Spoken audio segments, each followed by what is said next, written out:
Над 200 милиони евра планирани за едно ќе се трошат за друго тамо каде што е најпотребно, а според Министерството за финансии пари им требаат за пензии и породилно отсуство и за социјални надоместоци, милиони евра и за Бехтел и ЕНК до крајот на годината.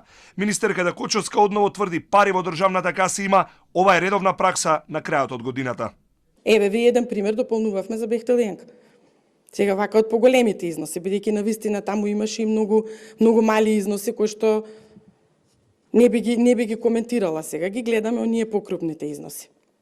Пратениците од опозицијата контра Кочовска, одлучувајќи по предлогот за прераспределбата, прашуваат како одеднаш снема пари за најранливите категории, додека пак слабата реализација на капиталните инвестиции се подкрива со вакви прераспределби.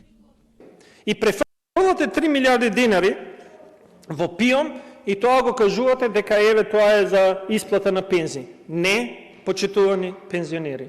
Тоа е лага. Не е за исплати на пензии, туку тоа е за исплата на здравственото осигурување на пензионерите, за кое што ова влада нема соодветно доволно средства.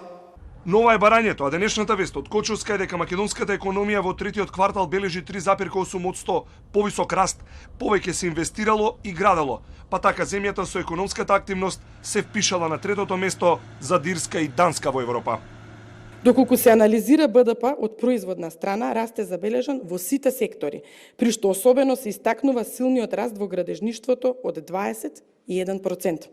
При тоа особено изразен е растот кај нискоградбата, која во третото тромесечие годинава се зголеми за исклучително високи 58,5%, реален раст, како што во Македонија и во македонската економија не е забележан во последната деценија. Пратениците од опозицијата и реагира на министерката наместо да се добијасни пред пратениците во собранието за реалокација на парите со фалби на пресконференција за раст на економијата.